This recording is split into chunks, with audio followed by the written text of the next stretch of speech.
You did talk to the producers, Skippy. About you wanting a better recording studio. Right. As the star of the show, I should work with state-of-the-art recording equipment. I agree, but the producers didn't. So they won't get me a better recording studio?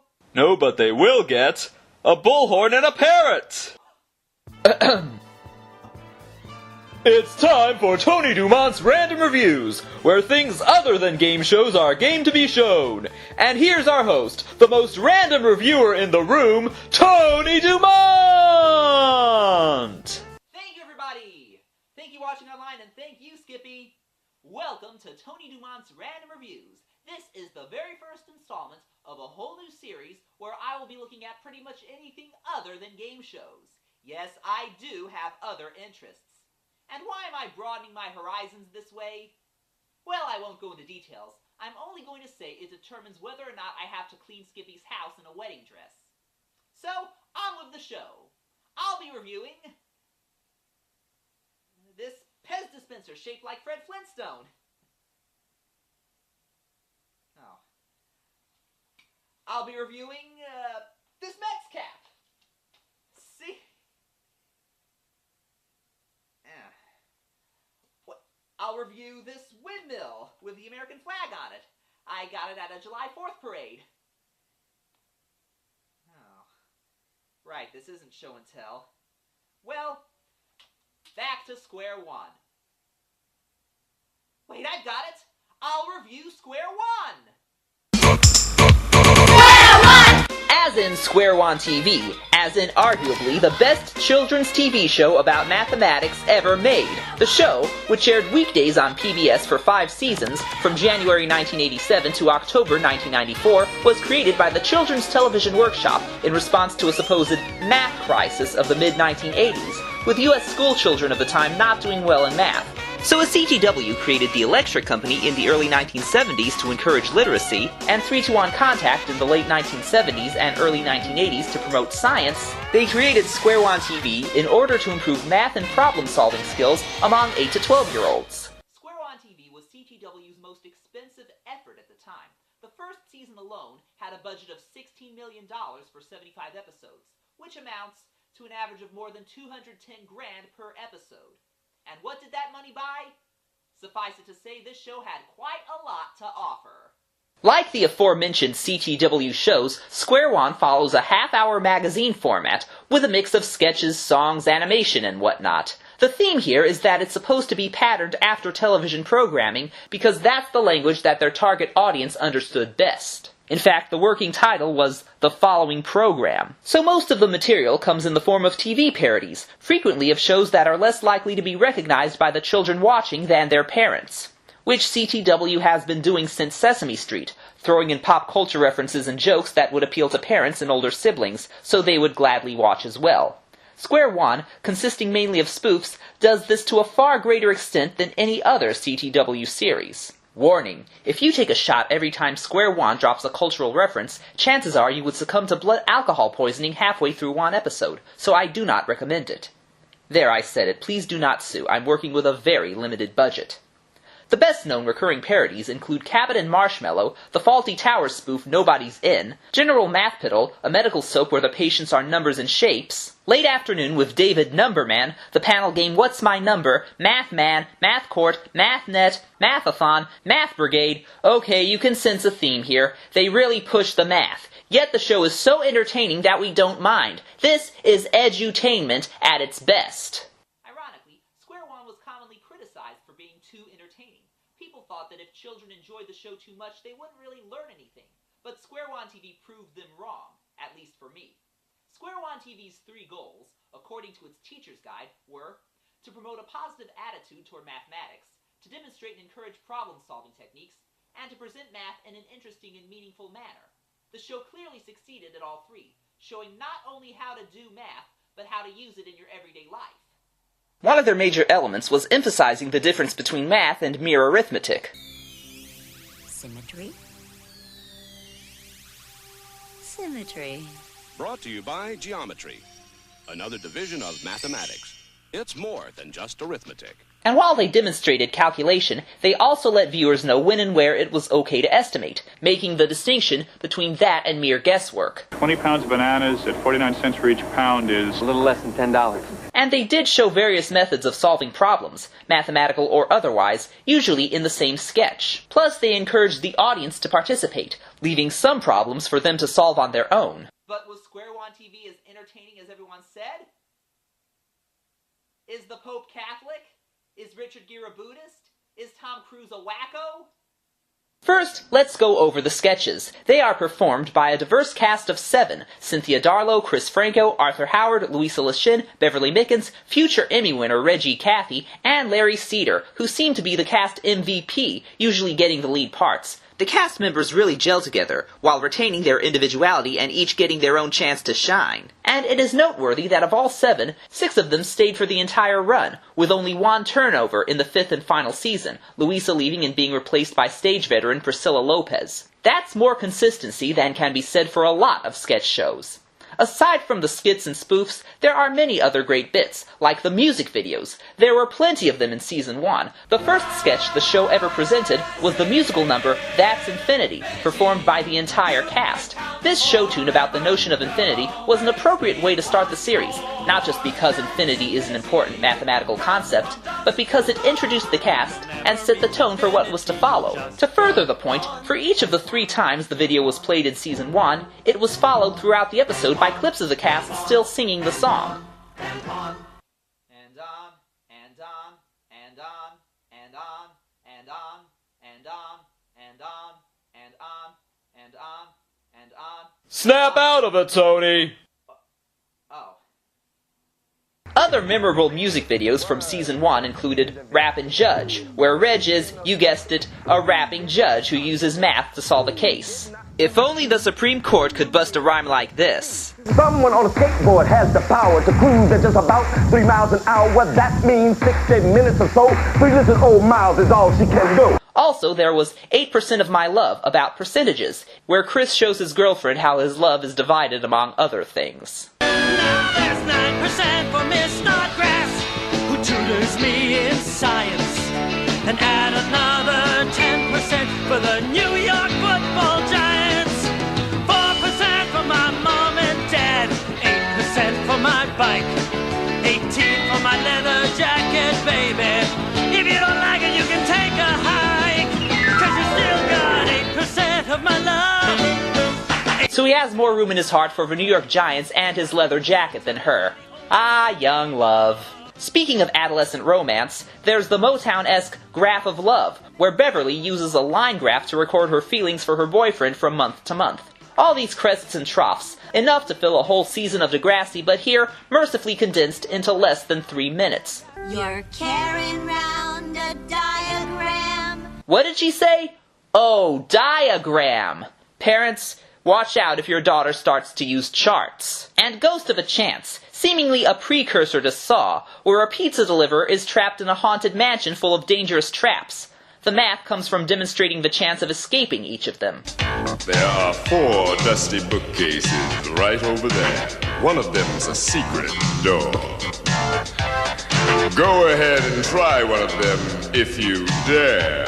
Your chance is only 1 in 4. It's a very disturbing way to display probability. And to make this ordeal worse, they didn't even tip him. And there's Super Spy, where Cynthia shows the use of alphanumeric codes. Though you have to ask what sort of spy would use a rather simple code and give it away like that. Wait, this is a children's show, isn't it?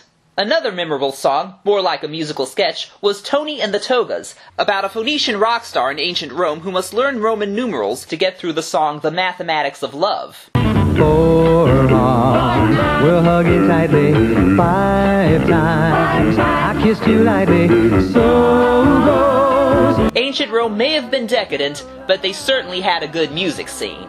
There was also Less Than Zero, about negative numbers, starring an athlete so clumsy the judges give him a negative score. And 999, a country tune about the number 9, of course, and how when any number is multiplied by 9, the product's digits add up to 9, or a multiple of 9. From seasons 2 onward, only a few more videos were added each season, and mostly by big-name musical artists, such as the Judds, Savion Glover, Kid and Play, Weird Al Yankovic, the Fat Boys, the Jets, Bobby McFerrin, and a few that are all but forgotten. Square One's songs, On the One Over One, are really catchy and enjoyable, as tunes from a Sesame Workshop show should be. Sadly, for some of these recording artists, they're more memorable than the tunes they actually released. Another memorable feature of Square One was, well, the game show. I knew it, Tony! Couldn't review something other than game shows, could you? Hey, Skippy, game shows were only a small part of Square One. A bet's a bet, Tony. Fine, I'll do the dishes in a veil. Is that enough? Make it sweeping the garage in a flowing skirt and we'll talk. Square One did have its share of game show parodies, most famously But Who's Counting in Season 1, modernized for Seasons 3 and 4, where digits were randomly selected on a wheel, and the players had to place each digit as it was chosen onto a grid to create either the largest or smallest number, or two numbers with the larger product, or two fractions with the larger or smaller sum, depending on the game. Remember, once you place a digit on your board, you can't move it. The cast members played the contestants, but the game itself was for the most part unscripted. The host, Monte Carlo, played by Arthur, was a total diva, having the announcer relay his demands to the producers because he was apparently too good to meet with them himself. Yes, I told the producers exactly what you said. You said I wanted to get paid fairly, right? Mm-hmm. You said I wanted to get paid what I'm worth. Right. Well, so what did they say? They agreed. They said I'm going to get paid what I'm worth? Starting immediately, they're going to cut your salary in half. And I liked how the announcer had more of a role as commentator in Season 3. Mr. Is playing a little more aggressively than Rose knows. He is betting that no number smaller than 3 will come up. But in Season 4, the whole segment got shortened and he got cut out. It's really not the same without the announcer. I appreciate that, Tony. You're welcome, Skippy. It's still on, right? Yep. Uh-huh. I figured. But Square One's game shows weren't limited to spoofs. They had real game shows with local children playing for Square One merchandise. In Season 1, they had But Who's Adding and But Who's Multiplying, strategy games based on addition and multiplication, where the object was to cover 3 numbers in a row. Season 2 had Triple Play, which was similar except with wheels, and players could choose between adding and multiplying the numbers that came up, and instead of a grid of squares, the numbers were connected on an isometric grid, and the object was to get a triple play, that is, 3 numbers that formed an equilateral triangle with the line segments connecting them. Yours truly has fond childhood memories of playing these games at home. Who didn't? If Harry Potter fans can play Quidditch, why can't Square One fans get together for But Who's Counting? However, they didn't last as long as the games requiring more than mere calculation. Square One Challenge, originally Square One Squares, where players had to determine whether the 2 cast members on the panel were giving true or false answers to a math problem, Close Call, where onstage contestants and one audience member competed in estimation challenges, and Piece of the Pie, where teams of 3 kids each had to guess the top 5 answers given to a survey question by school children from somewhere in the US, in order to score percentage points based on how frequently that answer was given. In later years, the winning team played the lightning round, where 2 team members each had to come up with their best possible guess to 3 survey questions. Sounds familiar, doesn't it? However, CTW did get permission from Mark Goodson Productions to adapt their formats, so they weren't totally stealing, and it was for a good cause, focusing on the math, so if anything, I could convince my parents that The Price is Right and Family Feud were educational to some extent. Each cast member hosted at least one game show, some better than others, yet Larry did the most, not counting Arthur as Monte Carlo. Larry hosted very professionally, and I would have liked to have seen him host an actual game show. The game shows all but vanished in Season 5, save for one repeat, which was quite disappointing to me. Square One TV just wasn't the same for me without the game shows. It was like having a close friend move away. But this is Random Reviews, and I don't plan on waxing Skippy's floors in an evening gown anytime soon. So let's look at the other parts, like the animation. The show also had memorable recurring cartoons, such as Dirk Niblick of the Math Brigade, based on the Roger Ramjet cartoons, which had been co-written by Square One writer and senior producer Jim Thurman. Dirk uses math to save his friends and neighbors from math-based scams, then dispense some heavy-handed wisdom. or else he'd be on the phone with his mother, Mommy Dearest, either informing viewers of upcoming segments or tossing out mathematical tidbits. Season 5 gave us Zook and Allison, about two alien siblings who always have to find their Uncle Wilt when he runs off to Earth, and locate him using charts and graphs. There was also a series of cartoons about adding positive and negative numbers, represented by battling clay figures, with the blues and oranges canceling each other out, demonstrating addition and the true cost of war. And some cartoons took on the form of video games. Sure, there have been cartoons based on video games, but these ones actually looked like a video game being played. Originally, there was Mathman, who had to eat numbers or polygons that fit a certain rule, such as multiples of 3 or quadrilaterals. This was clearly a spoof of Pac-Man, but it might also remind you of the old PC game Number Munchers. But here the characters had more personality, namely Mathman's arch-nemesis Mr. Glitch, who was ready to eat Mathman alive when Mathman ate the wrong item, leading to a chase sequence and a futile attempt at escape, which resulted in Mathman being digitally blurred into oblivion. That's it, no blood, no gore. You could learn from that, Grand Theft Auto. Only rarely did Mathman succeed, earning himself a free game. Still, Glitch always had to have the last word, even if we couldn't make it out. Well, he became more articulate as the series progressed. One of these days, I'm going to win a free game, and when I do, I'll sell it. Speaking of which, in Season 4, Mathman had a new objective, to assess the veracity of the statements thrown at him. By now, Mathman is fully able to refute the pervasive misconceptions about mathematics. His only real obstacle now is the aforementioned countdown clock, which was not an issue before. When you encounter a polygon, you will have until the count of 3 to make your decision. Mathman would get so carried away stating his case that he would run out of time before answering the question. True or false? You don't use math outside of school. I never use math. Of course you use math outside of school. How about planning a meal? Or sewing a dress? Yeah. Or estimating how long it will take me to get home? Or counting it up to 7. What? You ran out of time with all that preaching, Mathy. Ha ha! But I was right. So, you didn't say false.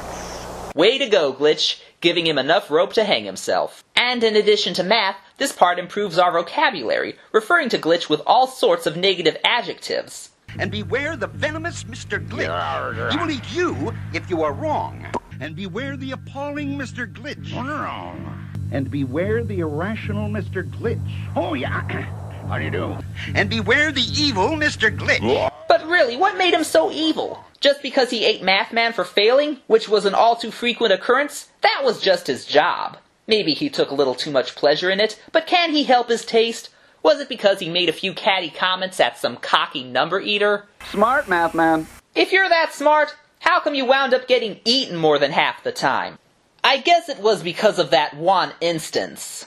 And beware the humorless Mr. Glitch. He will eat you. Well, that was cheap. It would be like getting knocked out at the weigh-in, which Mike Tyson would probably have done. Glitch comes across like something parents made up to scare kids. If you don't do well at math, the snarky blue tornado will eat you alive. Season 5 only had repeats of the first 2 Mathman seasons, alongside a new video game, Pauline's Perilous Pyramid. Similar to Q*bert, Pauline's goal was to reach the top by jumping from platform to platform, only able to land on each one once, and adding each value to her total, which she has to keep between 25 and minus 25. She has 2 tries and a zapper, which can change positive to negative or vice versa. So Pauline gets 2 lives, a power-up, and even with her constant reminders of some unknown time limit... And you're gonna have to hurry! You're running out of time! Time and tide wait for no man. We never actually see anything like a countdown clock. Plus, she has no threat of being eaten alive. Some video game characters get all the breaks. Note that Mathman's helmet resembled that of the Michigan Wolverines. That was intentional. Producers Thurman and David D. Connell are both alums of UM, and frequently refer to their alma mater, as well as its colors maize and blue, and most egregiously, the Ann Arbor area code 313. There was an entire series of segments devoted to Michigan Stadium and its size. Do you know how many footballs it would take to fill the entire Michigan Stadium to the top? Just one, if it were big enough. I got that off a popsicle stick.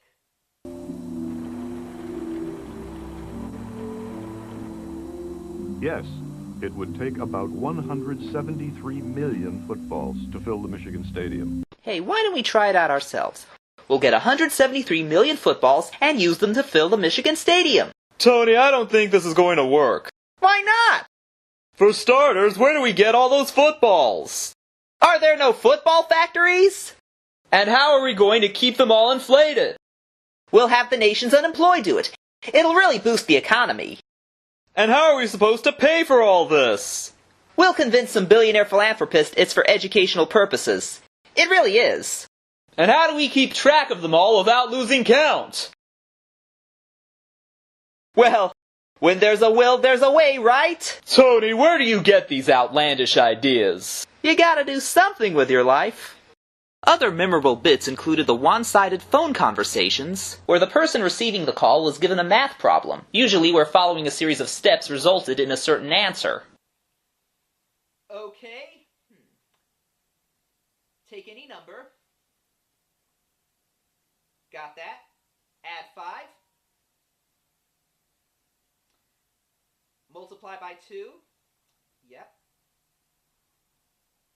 What am I wearing? A light-up suit. Am I feeling it? Yes, I am. You want me to what? I thought this was a math problem. You hung up. A similar thing was done with Backstage with Blackstone, where the late Harry Blackstone Jr. demonstrated mathematical magic tricks that the viewer could do at home. Blackstone was one of the many celebrities who appeared on Square One TV, like someone every kid would know, the old philosopher, doing his usual shtick about addressing those in bizarre situations and giving rousing speeches, only this time centered around a math problem. And he says there are 30 people on the team, and he wants to know how many cars you'll need to get them to the game if only 4 players fit in each car. James Earl Jones lent his voice to a segment comparing how long it takes for a clock to tick 1 million or 1 billion seconds. 1 billion. 1 billion is 1,000 million. It would take a clock about 32 years to tick off 1 billion seconds.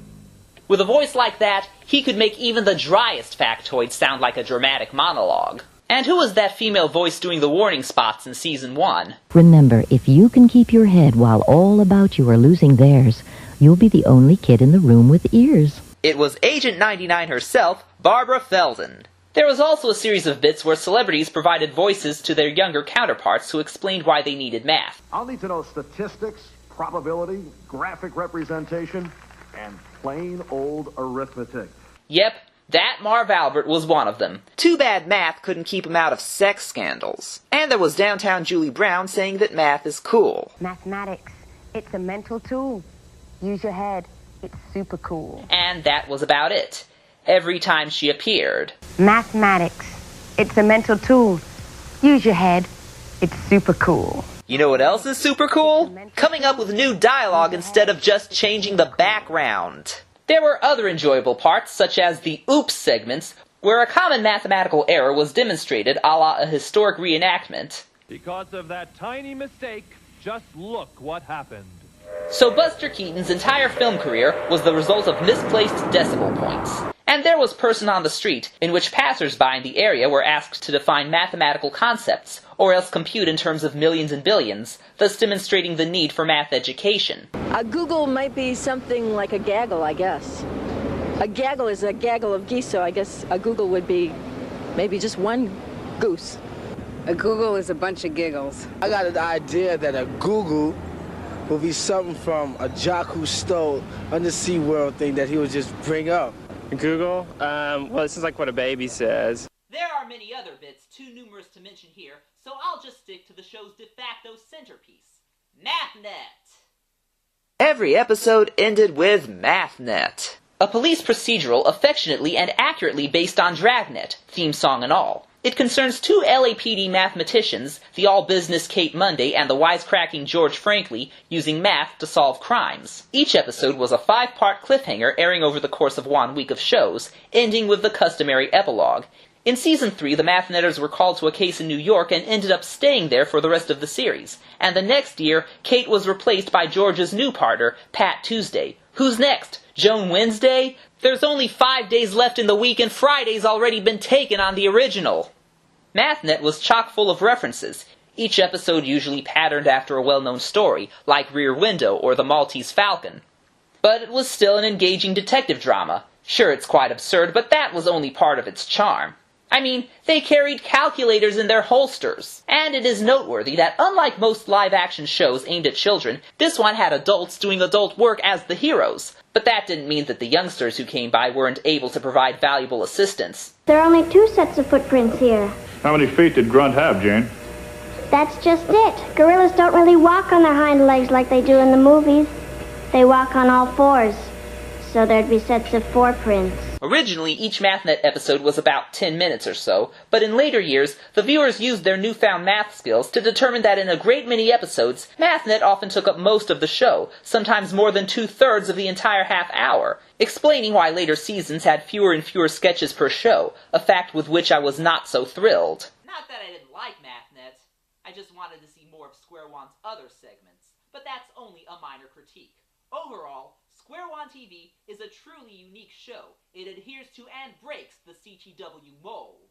It takes a lot for a show to push the importance of mathematics and make kids want to keep coming back, and Square One certainly succeeded with flying colors, even if those colors were mainly maize and blue. Every season stood out, introducing new features or improving on previous ones, but if I had to choose a favorite, I would say it was Season 1, as it was more like a real sketch show. The later seasons were also fun, but seemed to be lacking the variety of the first season. Still, Square One always had something to offer, in terms of both mathematical concepts and witty parodies, right down to the end. Unfortunately, the series was cancelled after the 1992-1993 season, despite its popularity, as CTW was shifting its funding and attention to other projects, such as Ghost Rider. There were plans at the time to spin off Mathnet into its own series, or have a Mathnet movie, but sadly, that never came about. Square One resurfaced in 1995 as a 15-minute classroom series, Math Talk, where Maria Lopez and Buster the Parrot answer math-related inquiries from viewers alongside clips focused on a specific subject. I was glad to see Square One back on the air, even for only a short series and sans Mathnet. Then Square One was aired on Noggin, the cable channel that would eventually split into what became Nick Jr. and Teen Nick. Actually, 65 episodes were aired there, along with certain installments of Mathnet and Dirk Niblick, from the network's launch in 1999 until 2003, several months after Noggin went to an all-preschool lineup. And sadly, Square One has been all but absent since then, not even getting released on DVD like Electric Company or Ghost Rider, which is a shame because this series really deserves more recognition. Square One TV was a show I watched religiously growing up, so I can't believe it's not as well remembered as it should be. I mean, people are humming the songs from Schoolhouse Rock, and they only did multiplication. And Gummy Bears got a DVD release. Why should Square One fans keep having to pass around the tapes? You've said enough, Tony. No, I haven't. Think of how much further Square One could have gone, like Miami Math, Math Lighting, Who's the Math, Math of Our Lives, The Solve for X-Files. You ran out of time with all that ranting, Tony. Ha-ha! Nobody told me about a time limit. Doesn't mean there isn't one now, is there? Come on, Glitch, I'm just trying to get you royalties. What I could use is Mathman, but since he's not around, you'll do just fine. Well, time to go. This is Tony DuMont saying, may the math be with you, and may I be out of here. Goodbye!